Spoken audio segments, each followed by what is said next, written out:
आज हम देश के सामने एक बहुत बड़ा प्रश्न लेकर आए हैं और वो ये है कि हमारे देश में हिंदुओं की जाति तो बात बात पर पूछी जाती है, लेकिन हिंदुओं की तरह मुसलमानों की जाति क्यों नहीं पूछी जाती। हमारे देश में विपक्षी नेताओं ने हिंदुओं को अलग अलग जातियों के वोट बैंक में बांटकर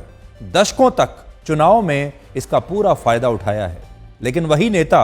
देश के 20 करोड़ मुसलमानों से कभी उनकी जाति नहीं पूछते, बल्कि उन्हें धर्म के नाम पर हमेशा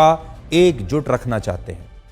आज एक बड़ा सवाल यह भी है कि अगर मुसलमान धर्म के नाम पर एकजुट होकर एक खास विचारधारा को मानते हुए भारत की राजनीति में आगे बढ़ सकते हैं, तो क्या हिंदू भी धर्म के नाम पर मुसलमानों की तरह राजनीति में व्यवहार नहीं कर सकते। हिंदू समाज की तरह मुस्लिम समाज भी अगड़ी जाति, पिछड़ी जाति और दलितों में बटा हुआ है, जिनमें पहले समूह को अशराफ कहते हैं, दूसरे को अजलाफ कहते हैं और तीसरे को अरजाल कहते हैं।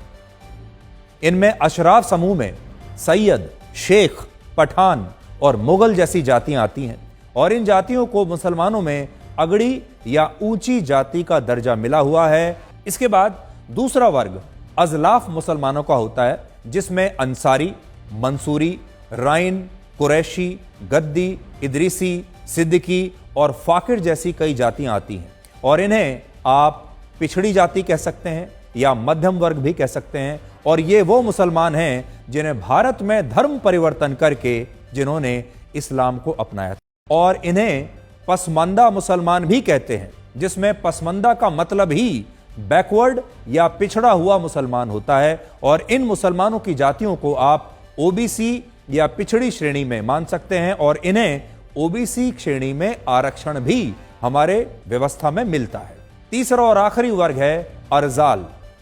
और अरजाल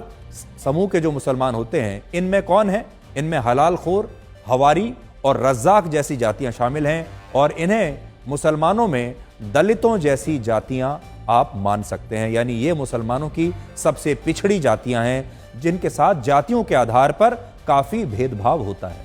लेकिन हैरानी की बात यह है कि इसके बारे में कभी बात नहीं होती और यही कारण है कि मुस्लिम बाहुल इलाकों में बीजेपी का जीतना लगभग नामुमकिन माना जाता है, लेकिन कई हिंदू बाहुल इलाकों में भी बीजेपी अक्सर हार जाती है।